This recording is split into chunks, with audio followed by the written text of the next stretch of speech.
We're live across the UK on your favourite local radio station. It is so nice to introduce a man who is multi-talented, he's funny, and he's very, very attractive. Dara O'Briain, how are you? You know, I could possibly try to get away with being funny. What is this? What is the other talent, though? How am I getting into multi-talented here? Well, I think you're multi-talented in the sense that you're a sex symbol and you're a comedian. Yeah, I am. Huge sex symbol. It is, you know, the amount of teenage girls throwing their underwear at me in the middle of a stand-up show, it's phenomenal. Like, I've decided on a principle not to trade on my looks. I think that's very important to me. How are you, Dara? Seriously. I worry about you because you're so hardworking. Do you think I could collapse and die at some stage? I think so, to be honest with you. I mean, you're a bit like myself. You know, we're a little, overweight, quite honestly. And, you know, at your time of life as well, you have to back off a bit. My time of life? I'm 34. I'm in my time of life. You know what I mean? Like, what are these, the golden years? What am I, in the autumn? No, I'm 34. And, you know, and if I die, I'll leave a beautiful corpse. And I would leave quite a job for people carrying that down. I would go for a very light wood in my coffin. Is that what you're saying? I wouldn't go for mahogany or teak, just because frankly there's enough to cart as it is. And you wouldn't want it lined, would you? Let's be honest. No. It's just some sort of, you know, cardboard based felt operation would be fine, and then a trolley as well. But no, listen, enough with the looks thing. All right, it's radio. Surely I can blag my way through radio without having to let it. Well, I try. Anyway, let's talk about Mock the Week, because, I mean, it's coming on leaps and bounds. It'll almost be brilliant soon, won't it? I think we are nudging at brilliance occasionally, but the first two series I thought we were a little bit too contrived, a little bit too structured in what we were doing, and, you know, there was a strong element of, do you know that bit in Take On Me, the video for Take On Me, where he's in the cartoon and then he starts pushing at the edges of the frame and to burst out of it, right? The show is in their way, was like Morton Harkett, well remembered, thumping at the sides of it, wanting to turn out what it could be, which is 7 people sitting around a table just picking up on what the other person said and being funny with it, which is what it became in this series. And I was worried that it would never quite get there, that it was always going to be a little bit too, here's a contrived game and here's another game and here's another game, but now it's actually looser and looser and looser and looser. And, you know, that means someone like Frankie, who's a genius, can really shine. I got to be honest with you. I mean, I was a big fan of it from the beginning. I still am, because is it funny or not is all you should ask yourself. And it is funny. It does make you laugh out loud, which is your job, really, isn't it? Listen, it is, of course, the job. I mean, you could get worried about all sorts of fashions and trends and things. And journalists certainly have a tendency to talk as if, well, now, since Rob Brydon did that spoof panel show, is it all over for panel shows? And you kind of go, well, no, of course not, because ultimately people still want to see somebody pointing at, say, political leaders or things that are happening and mocking them and then going, listen, let's, you know, safety valving this, and just going, here, look at that, that's ridiculous. Like, yeah. So I think there's always going to be a place for putting funny people on the telly. It's also, panel games are one of the few times you can actually get stand-ups on the telly, because a lot of the time it doesn't work, but this kind of slides them in a bit and then they can do their stuff. I'm waiting for the News of the World headline, which is going to come sooner or later because you are a chat show host, and it's going to be Dara sleeps with lap dancer. When is that going to happen? God, last time I slept with a lap dancer was around about 4 years ago, and fabulous woman, but Czech, hasn't a word of English, wouldn't be able to negotiate a good price, I'd imagine, with the with the News of the World. I worry about her. I had I known, I would have given her my details for the agents, so that we could have negotiated a good price for her. I could have done a deal with her. No, it's not going to happen, for God's sake. They're wonderful people. I have the utmost respect for all kinds of dancers, and I would happily, you know, put them alongside Darcy Bussell in my affections, but I don't think there's going to be one of those stories. How much of a hostage of fortune is that? How much is that a tape that's going to be played back to me? Are you like me though, Dara, in a way that I kind of gag for the day when somebody will write anything sexual about me, whether I'm good, bad or indifferent in bed? Well, you know, there is a small element of you'd like it to be known that you are actually a sexual being and not just some amorphous blob on the telly. Yeah, I'm sure there's a part of that. But I'm not sure if I would go so far as to sleep with a lap dancer and then hint at her that she should call the News of the World just to let people know that there's that side to me. What do you like as a touring comedian? I mean, do you go straight into the theatre 2 minutes before you go on stage and then leave immediately afterwards, or do you socialise with your audience in the bar afterwards? Actually, I used to do that, and one of the reasons I did it was because, you know, when you're in your 20s in particular, socialising in quotation marks was probably the whole reason you got into it, to meet your audience. Essentially, it's a 2-hour flirt anyway. But these days, the theatres you work in, they don't open the bars after the show. most of the theatres in the UK, they clear the audience out immediately. So what happens is you do this huge, hey, love me, love me, love me, love me, love me. You go back, you mop your brow, you walk out, and everyone has gone home. And you really have no other option than to walk to a local Indian restaurant, have a meal with your tour manager, and then go home to bed. So it's actually not as rock and roll as it used to be. The fun time is when you're doing the clubs where there's a disco afterwards, and then you hover around and just kind of go, oh, hi. Me? Yeah, that was me. Yeah, thank you for asking. But that doesn't happen in theatres, unfortunately. You don't really do jokes, do you? Per se, no. Although obviously I am doing jokes. I mean, I had 3 men walk into a bar. We, as part of a cost-cutting exercise, have fired the first 2 men and then made the 3rd man ourselves, right? So it's essentially the same joke. Now I walk into the bar with a duck under my arm and the barman says something.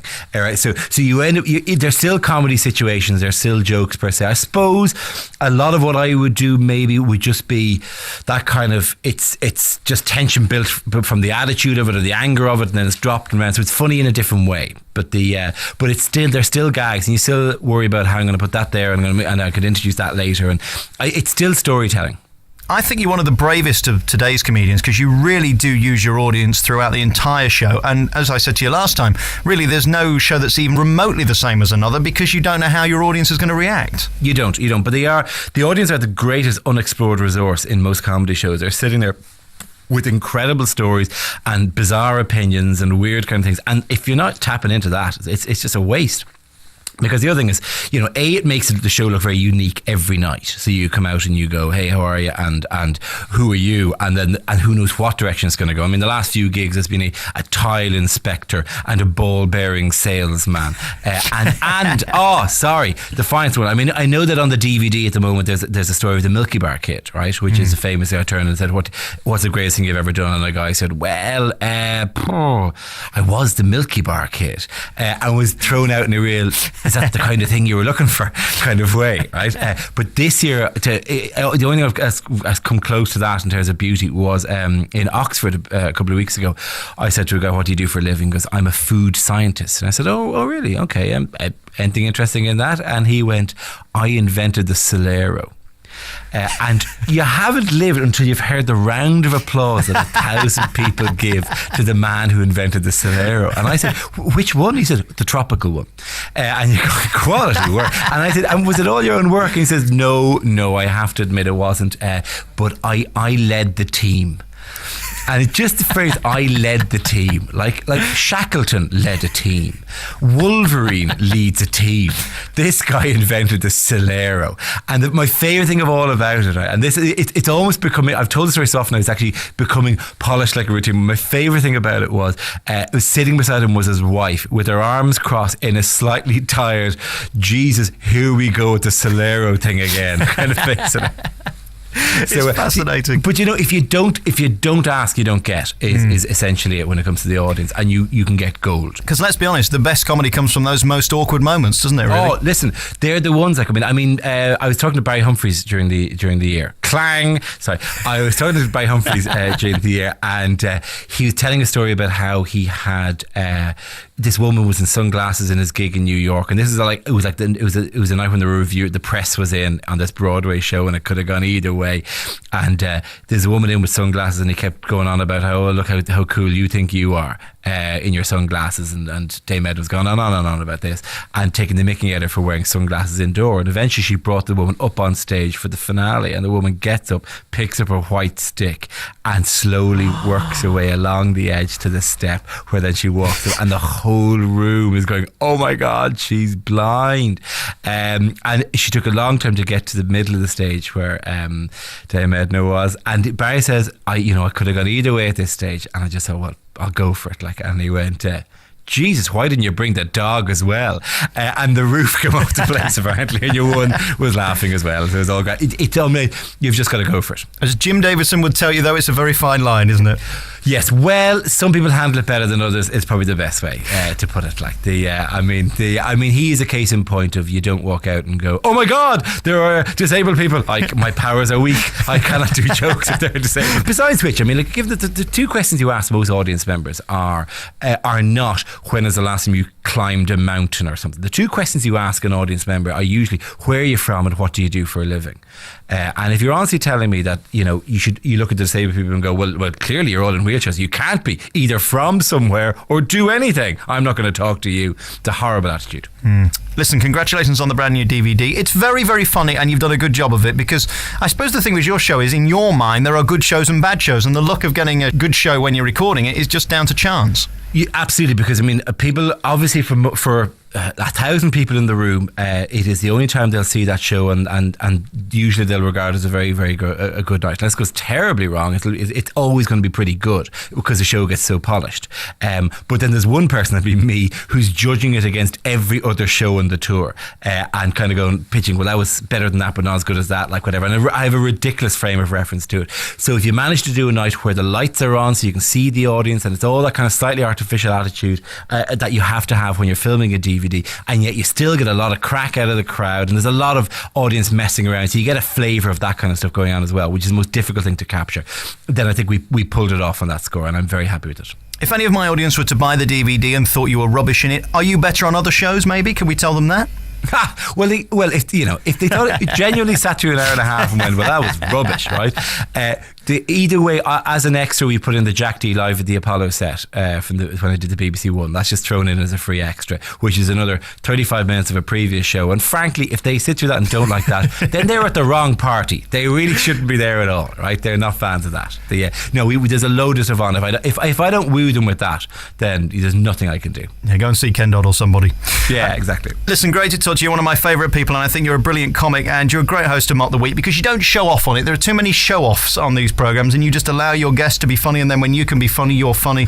That's on BBC Two on a Friday night, and repeated about 16 times in the week as well, which is nice for the money. And will be forevermore. That's the way it works. Like, if I see another QI from 4 years ago on Paramount or G2, whatever, the stuff never dies. It never dies. Is your agent great in getting you that repeat fee? Repeat fee, you're having a laugh, my friend. Repeat fee, I'm going to say something rude there, but no, it's just an unexpected bonus to see a younger, slimmer version of yourself on channel 217 when you're flicking through. All right, Dara O'Briain, great to talk to you, and thanks a lot for talking to us. Thanks very much. Come on.